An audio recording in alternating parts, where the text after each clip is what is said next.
कई तो माता पिता इसलिए दुखी हैं कि प्यारे हमारे 4-4 बेटे होने के बाद में भी हम सुखी नहीं हैं, क्योंकि प्यारे सारी जिंदगी माता पिता अपने बच्चों को लायक बनाने के चक्कर में अपना जीवन बर्बाद कर देते हैं। मेरे इस बेटे का मकान बन जाए, मेरे इस बेटे की दुकान चल जाए, मेरे इस बेटे का ये कार्य हो जाए, कि हमारे जाने के बाद हमारे बेटे किसी के आगे हाथ ना फैलाएं। ध्यान देना। लेकिन उन्हें लायक बनाने के चक्कर में जो अपनी कौड़ी और दमड़ी दोनों लगा देते हैं, बुढ़ापे में उन माता पिता का क्या हाल होता है, बड़े ध्यान से सुनना। कि एक माता पिता के 4 बच्चे और माता पिता भी पूरे सूरे थे, चारों को नहीं पढ़ा पाए। 4 में से 3 को तो पढ़ा दिया और प्यारे एक को नहीं पढ़ा पाए, और जिसको नहीं पढ़ा पाए वो घर के कार्य करने लगा। कर्जा करके पढ़ाई लिखाई कराई, उन 3 बेटों की नौकरी लगा दी, 3 लायक बेटे बन गए। कई तो अपने मकान तक दांव पे लगाते थे। बड़े ध्यान से सुनना। हरियाणा में हम कथा करते हैं ना, आधे से ज्यादा हरियाणा के जो बच्चे हैं ना, कोई कनाडा में है, कोई न्यूजीलैंड में है, कोई कहीं है, कोई कहीं है। बोले महाराज 60 लाख रुपए लग गए, हमारे बेटे कनाडा में हैं। कोई कहता हमारे बेटे न्यूजीलैंड में हैं। बहुत लायक बच्चे हैं, 10 लाख रुपए महीना कमाते हैं। ध्यान देना। फिर हम उनसे कहते हैं तो 10 लाख रुपए महीना कमाते होंगे तो आपको तो अच्छे पैसे भेजते होंगे। बोले महाराज पैसे भेजना तो दूर, आना भी नसीब में नहीं होता उनका। ऐसे लायक बना दिए कि प्यारे वो विदेश में जाके सेटल हो गए, शादी भी कर ली। आज ये हाल है, अगर आज हम मर भी जाएं तो प्यारे हमारे बेटे हमारे अंतिम संस्कार में भी नहीं आएंगे। ऐसे लायक बेटे का क्या फायदा, जिसने अपना मकान दुकान सब गिरवी करके उनको विदेश भेज दिया। अरे विदेश में 10 लाख रुपए कमाने से अच्छा है अगर बेटा घर में 20,000 रुपए भी कमाता है ना, तो आंखों के सामने रहता है। चाहे लड़ता है झगड़ता है, लेकिन कम से कम माता पिता के आगे तो रहता है। अब प्यारे उस माता पिता ने 3 बेटे तो लायक बना दिए, तीनों की नौकरी लग गई बहुत अच्छे से। एक वकील बन गया, एक डॉक्टर बन गया और एक बहुत बड़ा बिजनेसमैन बन गया।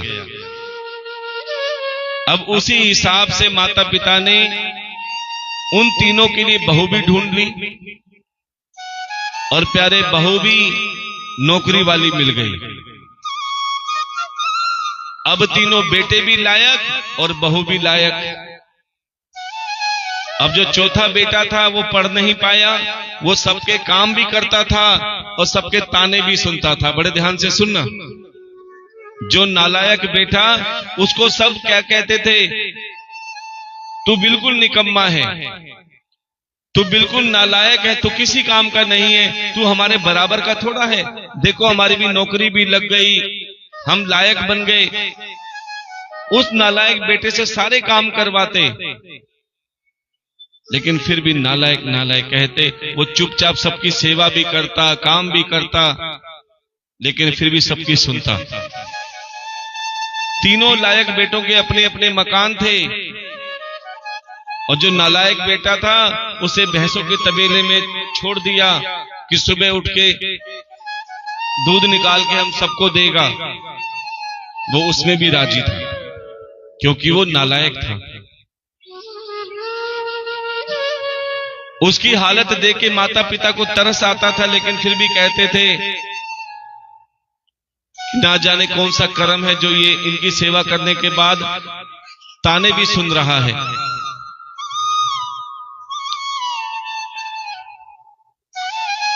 एक दिन क्या हुआ,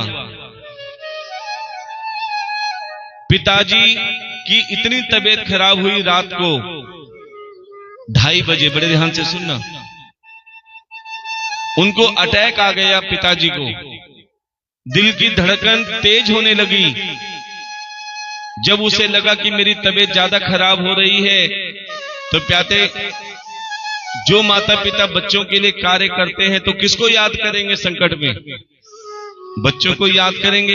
अरे बेटा उठ जाओ, बेटा उठ जाओ, मेरी तबीयत खराब हो रही है, मुझे अस्पताल ले जाओ। लेकिन प्यारे कोई भी लायक बेटा नहीं आया। आवाज सबको आ रही है कि पिताजी आवाज मार रहे हैं, बीमार हैं।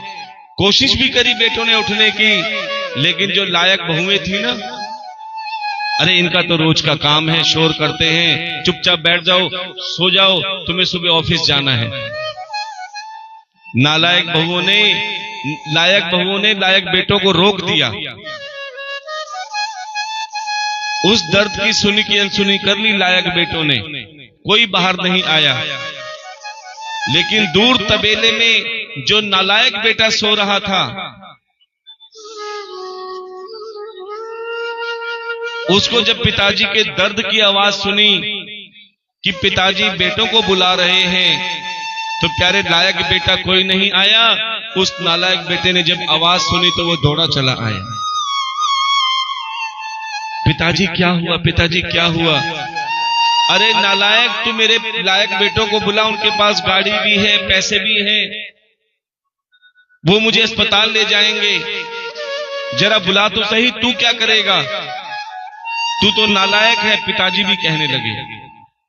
अब वो नालायक बेटा सभी बेटों के पास गया जो लायक थे, सभी के घर में दरवाजा खटखटाया, भैया उठ जाओ, भैया उठ जाओ, पिताजी की तबीयत खराब हो रही है।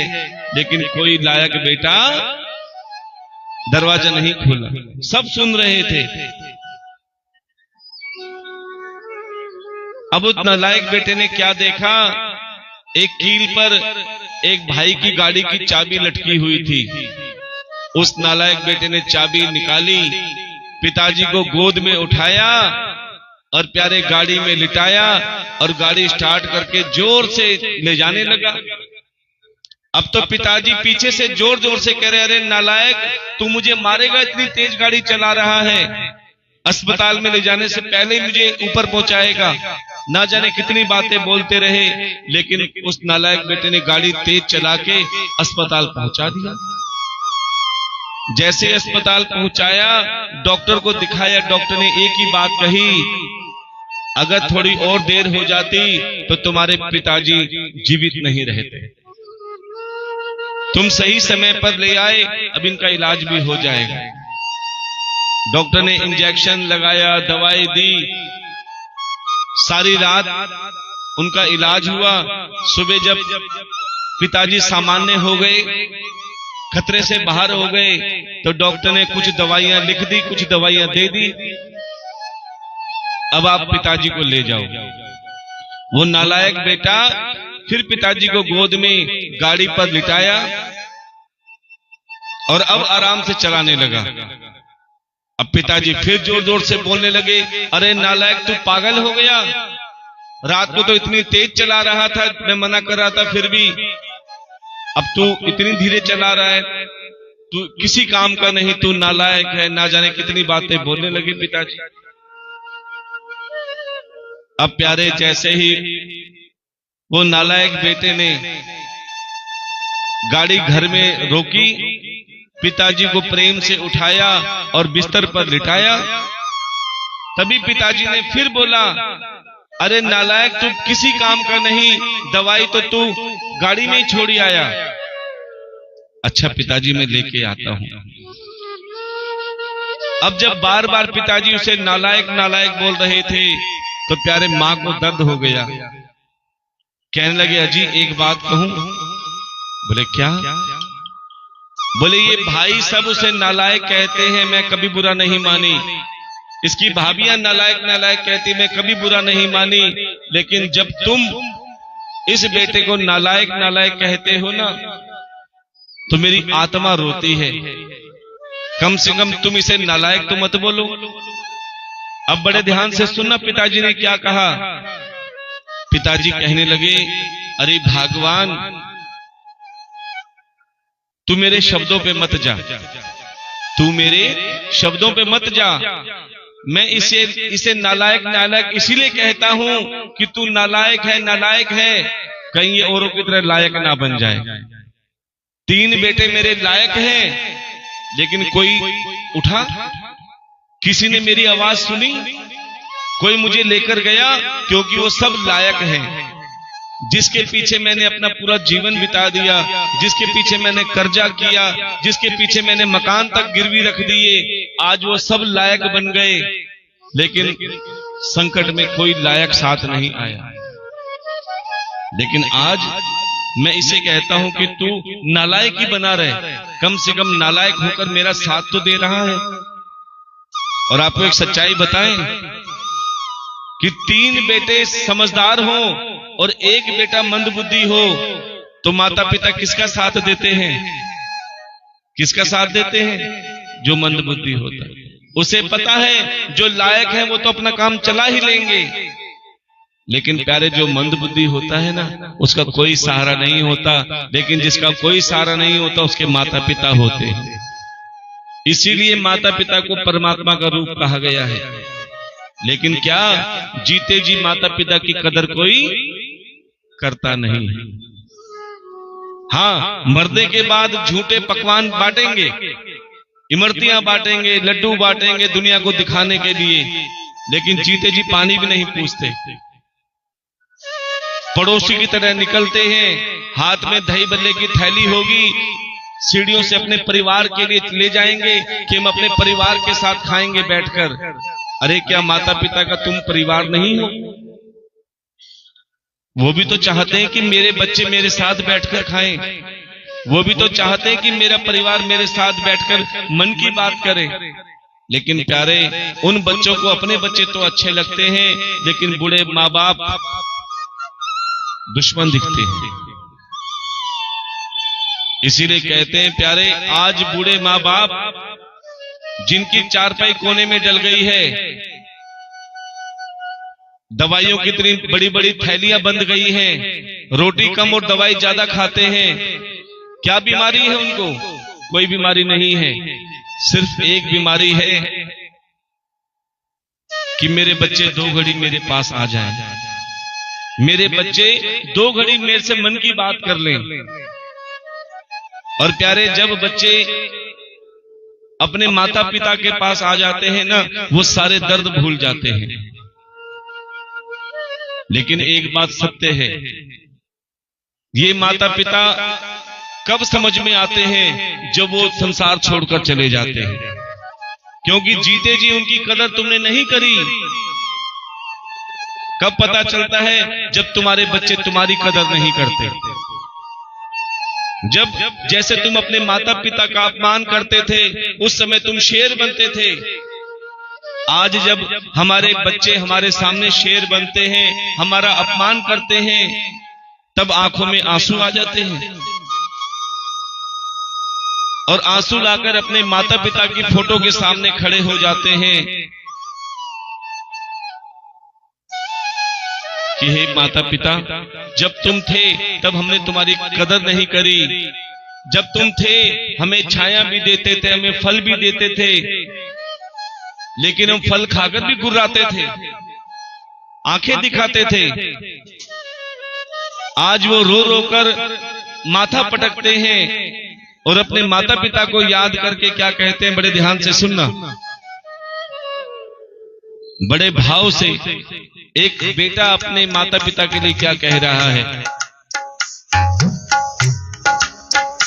चिट्ठी न कोई संदेश, जाने वो कौन सा देश, कहाँ तुम चले गए, कहाँ तुम चले गए।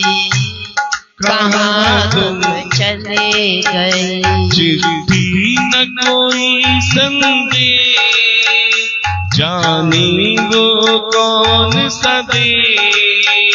चिट्ठी न कोई संदेश, जाने वो कौन सा देश। जहाँ तुम चले गए, जहाँ तुम चले गए, कहाँ तुम चले गए। इस दिल पे लगा कर थे, जाने वो कौन सा देश। कहाँ तुम चले गए, कहाँ तुम चले गए। और प्यारे, जब माता पिता के सामने उनके बच्चों को चोट लगती थी, प्यारे, उनकी जरा सी चोट माता पिता का कलेजा चीर डालती थी। सब कुछ छोड़कर माता पिता उसको गोद में लेकर भागते जाते थे डॉक्टर के पास। लेकिन जब वही माता पिता बूढ़े हो जाते हैं तो उनकी आवाज बच्चों तक नहीं पहुंचती। वो तड़पते रहते हैं कि कोई मुझे अस्पताल ले जाए, कोई मेरी दवाई ले आए। लेकिन कई बच्चे इतनी दूर होते हैं कि चाहकर भी नहीं आ पाते। वो माँ बाप पुकारते रह जाते हैं, तड़पते तड़पते पुकारते पुकारते उनका दम निकल जाता है। जब वो बच्चे नहीं पहुंच पाते, जिंदगी भर पछतावा रहता है कि ना जाने उस समय कैसे हमें पुकारा होगा। कहते हैं जिससे प्रेम होता है ना, जरा सा तकलीफ होती थी अस्पताल ले जाते थे, कई कई दिन तक रहते थे। लेकिन जब दम निकला तो प्यारे उस समय जब हम साथ नहीं होते तो जीवन भर पछतावा रहता है। और फिर वो यही कहते हैं, कुछ आह भरी होगी हमने न सुनी होगी। कुछ आह भरी होगी हमने न सुनी होगी। जाते जाते तुमने आवाज तो दी होगी, उस वक्त कहाँ थे हम जब निकला तेरा दम। जहाँ तुम चले गए, कहाँ तुम चले गए। चिट्ठी न कोई संदेश, जाने वो कौन सा देश। चिट्ठी न कोई संदेश, जाने वो कौन सा देश। कहाँ तुम चले गए, कहाँ तुम चले गए, कहाँ तुम चले गए। इस दिल पे लगा कर थे, जाने वो कौन सा देश। कहाँ तुम चले गए, कहाँ तुम चले गए। कहाँ तुम चले गए, कहाँ तुम चले। इसीलिए कहते हैं प्यारे, जीते जी माता पिता की सेवा कर लो, भगवान की सेवा जरूरी नहीं है। कथा में हम बार बार कहते हैं, जरूरी नहीं कि भगवान की पूजा करने से माता पिता मिल जाएं। जरूरी नहीं भगवान की पूजा करने से माता पिता मिल जाए, लेकिन ये अवश्य होगा कि अगर माता पिता की सेवा करोगे तो भगवान तुम्हें जरूर मिल जाएंगे।